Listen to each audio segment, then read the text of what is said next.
There's nothing like having a good video game to play. As it turns out, a good video game can help you feel more positive, it can relieve stress, and it can provide mental stimulation that's good for your cognitive health. For me, it's been a pretty wild year, so I've been on a quest to find some games that can help me relax, have some fun, and just do something unique. If you're looking for a game that can help your mental well-being or just something to relax with, I've picked out 5 that you might like. I know we all like to relax in different ways, so I've tried to include a couple different genres and moods here, so there's likely something for everyone. Plus, most of these games either have a short playtime or a short game cycle, so that you can complete it within about 30 or even 20 minutes and then go do something else. If you're like me and you act like you're too busy to play video games, one of these might fit into your schedule. I really recommend playing these right before bed or right before work, depending on if you need to wake up in the morning or you just need to decompress. So let's get started with the most basic game. This is Broken Lens. This is a find a difference game where you play as a robot with one eye that doesn't work as good as the other. Well, actually they both don't work that good. You spot the differences between the 2 visual sensors and learn about this little world that the robot comes from. It's full of frogs and robots and fuzzy monsters and bubbles. If you love Spot the Difference comics when you were a kid like I did, you'll love this game. One level won't take you too much time, and the robot has this ability to zero in on different anomalies. This ability recharges over time, so you can use it for every single difference if you absolutely need to. You can zoom and move around the space, and you can even find pages that hint to the story behind the game.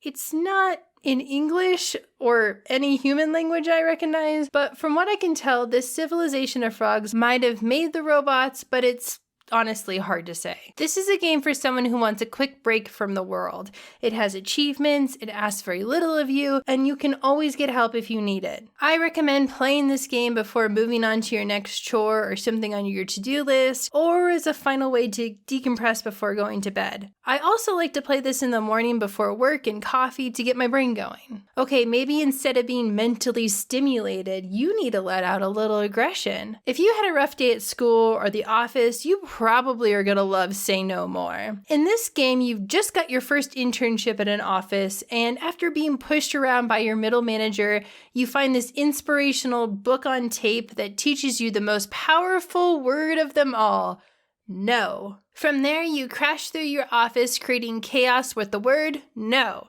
No, I won't make copies for you. No, I won't go on the coffee run for the IT department. No, I won't let you eat my lunch.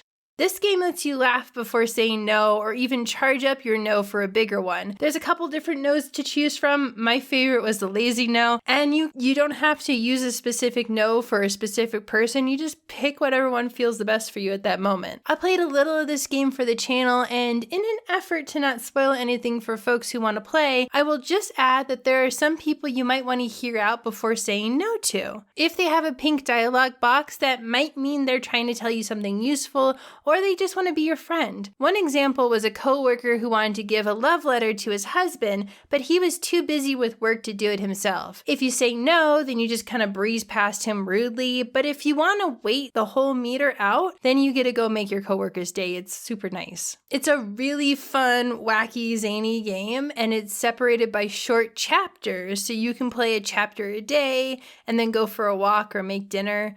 I think this is a really great little pick-me-up for if you're feeling a certain kind of way or you're aggravated, you can just jump into this virtual space and say no. But maybe instead of sticking it to the man, you want to imagine a perfect summer job. I would try the new game Été, which is a game about being a painter who stays in Montreal for the summer. The word été means summer in French, so you know that summer vacation vibe is in the forefront of this game. The world begins in an unfinished swan sort of whitewashed environment, but you can paint objects around the world to bring color. The more objects you paint, the more petals you get, which allows you to color an entire area permanently. If you paint an item, then your painter mind will remember it, and you can go back to your studio and create a painting with that item. These items are called stamps, and you basically just put them on your painting, and you can change them, you can even animate them, and then you create a painting. After you create your painting, you go to the local coffee shop and you sell them. You can use that money to buy a bike, some food, or more items so you have a bigger array of what you can paint. But more than anything else, this game feels like a vacation. You get to wander the streets of Montreal and talk to the locals. Some folks will have painting requests for you, which will require you to find the items they like in the painting, and then you get to create them a work of art and get money for it. This game has a day and night cycle, so you can choose how you want to spend your entire day. I like to paint either in the morning or the evening and then go sell my art and wander around the city for the rest of the day. It's an interactive way to get your creative juices flowing, and it's a really immersive world that really takes you out of where you are. It's the chance to live in Montreal just for 20 minutes at a time. I will say that this game had my computer chug-a-lugging a little bit, but if you're like me and you find that your computer is struggle busing to play this game, just turn down your graphical settings. The game is still really pretty without these really high settings. You don't need them. And like I said, the game has a day and night cycle, which can last about 20 minutes. I think it's a little less. So you can come in, do a painting, wander around Montreal, and then go on with the rest of your day. Okay, so what if you want to paint a masterpiece and cause a little chaos? Imagine you're a cute little doggy that can get away with anything because you're too darn cute. Doronko Wanko makes this dream a reality. You play as a tiny Pomeranian who sees a clean new house as its canvas and mud as its paint palette.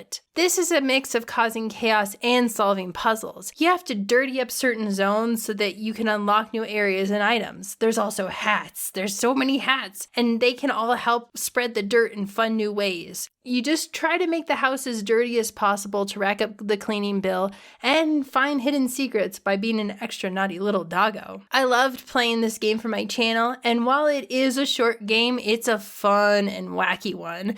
You can beat it in about 30 minutes, and it's totally free, so please go wild. Finally, I wanted to include a game that's a bit of a management sim, and it's also a little educational. Sometimes if you're feeling stressed out, learning about something new is a good way to take you out of that stress. Kamaeru is a game about running a frog sanctuary. On the surface, it looks like you just put furniture down and take pictures of frogs that show up, but the depth of this game is much more than that. In this game, there used to be more frogs, but human expansion ruined it for the wetlands. So you make a comfortable space for the frogs to hang out, but you're also rebuilding a wetlands area, harvesting bugs to feed the frogs, and making treats from berries and plants that you can grow in the area. Here you can learn about biodiversity, crossbreeding, and restoring nature while you encounter some really cute little froggies that do cute little things. This is not so much a farming sim, it's more of a clicker game mixed with a creature collector. You get furniture that frogs can do cute poses on, you restore a wetlands area so you can craft goods, and you collect food for the frogs so you can befriend them. It's simple, but the heart of the game is about wildlife conservation and improving the world for these cute froggos. What I love about this game is that you can sink hours into it if you want, but you can also just play it for about 20 minutes to unwind after a long day. This, more than any other game I listed here, seems to have the most reviews about how this game helped folks relax after a hard day. It won't ask too much of you, and you won't ever have to log into the game feeling like you've got to do all the things or you have to remember all the things you did before. It's more of a fresh take on cozy games that invites you to play at a slower pace. This one is my personal favorite out of the whole list just because it's so simplistic, but it also just feels so nice. You're just there to help out the frogs, and so it's just a wonderful little game. Well, anyway, I hope you found something you'd like to play. Let me know in the comments if you played any of these games or what your favorite game is to unwind with. And, don't worry if your favorite game to get your aggression out after a long day is Doom. I won't judge.